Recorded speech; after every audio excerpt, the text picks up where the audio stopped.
আসসালামু আলাইকুম। এখন শুনবেন সংবাদ শিরোনাম।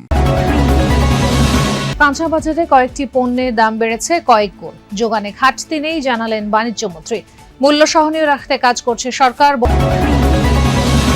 নকলের মতোই মাদক, সন্ত্রাস ও কিশোর গ্যাং মুক্ত দেশ গড়ার প্রত্যাশা শিক্ষামন্ত্রীর। আগামী বছর থেকে নেওয়া হবে না পুনর্ভর্তির ফি জানালেন প্রতিমন্ত্রী। জামালপুরের চেকপোস্টের কাছে ট্রাকের চাপায় বাবা ছেলে নিহত। পুলিশের উপর বিক্ষুব্ধদের হামলা। 4 জেলায় সড়কে প্রাণ গেছে আরো 5 জনের। মার্কিন হামলার প্রস্তুতির মধ্যে ইরান রাশিয়ার যৌথ মহড়া। হরমুজ প্রণালী টানা 2 দিন বন্ধ রেখে ওমান উপসাগর ও ভারত মহাসাগরে চলে অনুশীলন। আসসালামু আলাইকুম। এতক্ষণ শুনছিলেন সংবাদ শিরোনাম, এখন শুনবেন বিস্তারিত। রমজানের রাজধানীর কাঁচা বাজারে কয়েকটি পণ্য চড়া দামে বিক্রি হচ্ছে। বাড়তি চাহিদা থাকায় বেগুন, শসা ও লেবুর দাম বেড়েছে কয়েক গুণ। 200 টাকার আশপাশে করলার কেজি। দোকানিদের অভিযোগ, পাইকারদের নিয়ন্ত্রণ করছে সিন্ডিকেট, যার প্রভাব পড়ছে খুচরা পর্যায়ে। তবে মাছের দামে হেরফের হয়নি। মাত্র দুদিনের ব্যবধানে কেজিতে 40 টাকা দাম বেড়েছে কাঁচামরিচের। বিক্রি হচ্ছে 180 টাকায়। 80 থেকে 90 টাকা কেজির বেগুন মিলছে মানভেদে 120 থেকে 140 টাকায়। ছোট লেবুর জন্য গুনতে হবে 60 টাকা হালি, আর বড় লেবুর দাম হাঁকা হচ্ছে 100 থেকে 120 টাকা। 120 টাকা কেজির নিচে মিলছে না শসা। সবজির মধ্যে সবচেয়ে চড়া দামে কিনতে হচ্ছে করলা। শসা, লেবু, কাঁচামরিচ এগুলো একটু দাম বেশি। কেন দাম বেশি? মনে হয় যে আমার লাগবে সারাদিন 1 কেজি, অনেক কাছে 2-3 কেজি নিয়ে কিনে রাখতেছে। এই বাজারটা ক্রাইসিস ফেলাই দিচ্ছে। বিশেষ করে লেবু আর বেগুন এইগুলির অনেক দাম। এই বাজার ব্যবস্থাপনাটা আমি মনে করি নতুন সরকার উদ্যোগ গ্রহণ করবে। মানুষ স্বস্তি পাবে। যিনি উৎপাদন করে ওনার পয়সা উনি পাবে, যিনি ব্যবসা করে তার পয়সা উনি পাবে। সাধারণ জনগণ যাতে কমফোর্ট একটা জোনে থাকে, এ বিষয়ে কাজ করতে হবে। কাজ না করে শুধুমাত্র সময়ের দিকে যদি ছেড়ে দেয়, তাহলে আলটিমেটলি মানুষ সুবিধাটা পাবে না। কিছুটা স্বস্তি আছে মাছের বাজারে। দামে তেমন একটা হেরফের নেই। বিক্রেতাদের অভিমত, চিংড়ি ছাড়া রোজায় মাছের চাহিদা হ্রাস পায়। 600 থেকে 800 টাকা কেজিতে মিলছে নদীর আইড় বোয়াল। প্রতি কেজি চিংড়ির জন্য দিতে হবে 800 থেকে 1200 টাকা। 50 টাকা কমে আকারভেদে চাষের রুই কাতলা মিলছে 350 থেকে 400 টাকায়। দেশি মাছ যেগুলো সেগুলো। নিত্যপণ্যের যে পরিমাণ সরবরাহ আছে তা বাজার স্থিতিশীল রাখার জন্য পর্যাপ্ত। সিলেটে এমনটা বলেছেন বাণিজ্যমন্ত্রী খন্দকার আব্দুল মুক্তাদির। দ্রুত জেলা পর্যায়ে সুলভ মূল্যে দুধ, ডিম ও মাংস বিক্রি কার্যক্রম শুরুর কথা জানিয়েছেন খাদ্য প্রতিমন্ত্রী।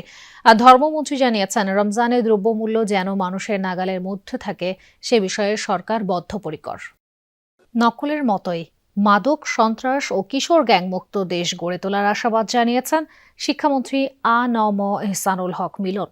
দুপুরে নিজ এলাকা চাঁদপুরের কচুয়ায় সাংবাদিকদের সাথে কথা বলেন তিনি। এ সময় মন্ত্রী বলেন, যেভাবে কচুয়া থেকে পরীক্ষা নকল মুক্ত করার যাত্রা শুরু হয়েছিল, ঠিক সেভাবেই দুর্নীতিমুক্ত দেশ গড়ার যাত্রাও কচুয়া থেকে শুরু হবে। এদিকে শিক্ষা প্রতিমন্ত্রী ববি হাজ্জাজ জানান, আগামী বছর থেকে শিক্ষা প্রতিষ্ঠানে পুনর্ভর্তির ফি না নেওয়ার সিদ্ধান্ত কার্যকর হবে।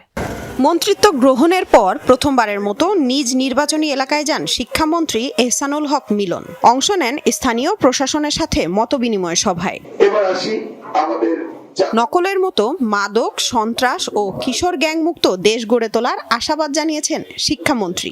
বলেন, যেভাবে কচুয়া থেকে পরীক্ষা নকল মুক্ত করার যাত্রা শুরু হয়েছিল, ঠিক সেভাবেই দুর্নীতিমুক্ত দেশ গড়ার যাত্রাও এখান থেকেই শুরু হবে। কচুয়াকে মাদক মুক্ত করা হবে, সন্ত্রাস মুক্ত করা হবে, ইফতিজি মুক্ত করা হবে। নকল যেভাবে যাত্রা শুরু হয়েছিল কচুয়া থেকে, মাদক মুক্ত যাত্রা আমরা কচুয়া থেকে শুরু করব। এদিকে শিক্ষা প্রতিমন্ত্রী Mohammadpur residential school and college সংলগ্ন জাহাঙ্গীর কবির নানক সরণির নাম পরিবর্তন করে জুলাই শহীদ ফারহান ফাইয়াজ সরণি ফলক উদ্বোধন করেন। এ সময় প্রতিমন্ত্রী জানান, শিক্ষা প্রতিষ্ঠানে পুনর্ভর্তির ফি না নেয়ার সিদ্ধান্ত আগামী বছর থেকে কার্যকর হবে। এছাড়া প্রাথমিকের সহকারী শিক্ষক ও প্রধান শিক্ষকদের বেতন বৈষম্য সিদ্ধান্তের আলোচনা চলমান। আগামীতে কোনো হুটহাট ডিসিশন আমাদের হবে না, সবকিছু কনসালটেশনের মাধ্যমে। সো এই যে আমরা কিছু বাতিল করছি, এটা কিন্তু বাতিল হচ্ছে আগামী অর্থ বছরে যে, মানে আগামী অ্যাডমিশন ইয়ারে যে। সো সেটা আমরা ইতিমধ্যে করে দিয়েছি বা করার প্রসেসটা শুরু করে দিয়েছি। কিন্তু পিছনে কি হয়েছে সেগুলো সবার কনসালটেশন নিয়ে হবে, কারণ সময় দিতে হবে সবাইকে। শিক্ষকের উপরে দায়িত্ব অনেক বড়। দেশ গঠনের, দেশের ভবিষ্যৎ গঠনের দায়িত্ব শিক্ষকদের উপরে, তাহলে সেটারও মূল্যায়ন হতে হবে। সেই সব কিছু সঠিকভাবে মূল্যায়ন। সাপ্তাহিক ছুটির দিনে সড়ক দুর্ঘটনায় 5 জেলায় প্রাণ গেছে 7 জনের।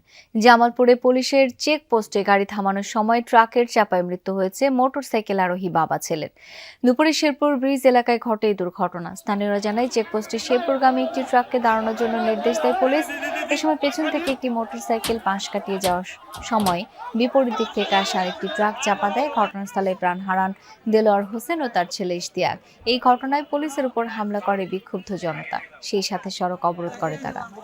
নোয়াখালীতে তেলবাহী লরি চাপায় প্রাণ গেছে একজনের, আহত 3 জন। সকালে কবিরহাট সোনাপুর এলাকায় ঘটে এই দুর্ঘটনা। স্থানীয়রা জানায় দোকানের মালামাল আনতে 2 ছেলেকে মোটরসাইকেলে কবিরহাট যেতে বলছিলেন শফিকুর রহমান। এই সময় একটি তেলবাহী লরি নিয়ন্ত্রণ হারিয়ে তাদের চাপা দিয়ে পাশের দোকানে ঢুকে পড়ে। ঘটনাস্থলে প্রাণ হারান শফিকুর, আহত হয় তার 2 ছেলে সহ 3 জন। এই ঘটনায় 2 ঘন্টা সড়ক অবরোধ করে রাখে স্থানীয়রা। এদিকে দিনাজপুরের বিরামপুরে ট্রাকের ধাক্কায় মোটরসাইকেল আরোহী 2 জন নিহত হয়েছেন। দুপুরে কলেজ বাজার এলাকায় এই দুর্ঘটনা ঘটে। এছাড়া মানিকগঞ্জ ও কিশোরগঞ্জ সদরে সড়ক দুর্ঘটনায় 2 জন নিহত হয়েছেন। যুক্তরাষ্ট্র যখন ইরানে হামলার প্রস্তুতি নিচ্ছে, তখন মধ্যপ্রাচ্যে যৌথ মহড়া চালালো রাশিয়া। চলমান উত্তেজনার মধ্যে ওমান উপসাগর ও ভারত মহাসাগরে অনুষ্ঠিত হয়েছে মস্কো তেহরানের নৌমহড়া। এদিকে ইরানকে চুক্তির জন্য সময়সীমা বেঁধে দিলেন ডোনাল্ড ট্রাম্প। হুঁশিয়ারি, 10 থেকে 15 দিনের মধ্যে চুক্তিতে না পৌঁছালে পরিণতি হবে ভয়াবহ। জলপথে শত্রু মোকাবেলায় চলছে রণপ্রস্তুতি। যুদ্ধজাহাজ থেকে হামলা ঠেকাতে রুশ ও ইরানি নৌবাহিনীর এই অনুশীলন। ট্রাম্প প্রশাসন যখন পারমাণবিক চুক্তির জন্য তেহরানকে হুমকি ধামকি দিচ্ছে, সে সময় মিত্রের সাথে মহড়ায় অংশ নিল মস্কো। ওমান উপসাগর এবং ভারত মহাসাগরে সামরিক এই অনুশীলনে অংশ নিয়েছে দুদেশের সেনারা। এর আগে বৃহস্পতিবার ইরানের বন্দর আব্বাসে পৌঁছায় রুশ যুদ্ধজাহাজ স্ট্রয়কি। প্রতিরক্ষা কূটনীতির অংশ হিসেবে নিয়মিত মহড়া পরিচালনা করে ইরানি নৌবাহিনী। এর মধ্যে রয়েছে দক্ষিণ আফ্রিকার ব্রিক্স জোটের নৌমহড়া, ভারতের বিশাখাপত্তনমের মহড়া, রাশিয়ার সাথে যৌথ মহড়াও আমাদের নিয়মিত পরিকল্পনার অংশ। এদিকে ইরানকে সর্বোচ্চ 15 দিন সময় বেঁধে দিয়েছেন মার্কিন প্রেসিডেন্ট।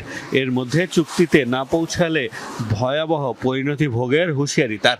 ট্রাম্প বলেন, মধ্যপ্রাচ্যকে স্থিতিশীল রাখতে যে কোনো মূল্যে তেহরানকে পারমাণবিক অস্ত্রের মালিক হওয়া থেকে বিরত রাখবে ওয়াশিংটন। হয় তারা স্বেচ্ছায় চুক্তি করবে, নয়তো আমরা যে কোনোভাবে এটি আদায় করব। তাদেরকে 10 দিন, সর্বোচ্চ 15 দিন সময় দেওয়া হবে। এর মধ্যে চুক্তি না হলে পরিণতি হবে তাদের জন্য খুবই দুর্ভাগ্যজনক। এর আগে টানা 2 দিন হরমুজ প্রণালী বন্ধ রেখে মহড়া চালায় ইরান। অন্যদিকে যুক্তরাষ্ট্র সামরিক উপস্থিতি ব্যাপক হারে বাড়িয়ে চলেছে ইরানের আশপাশে।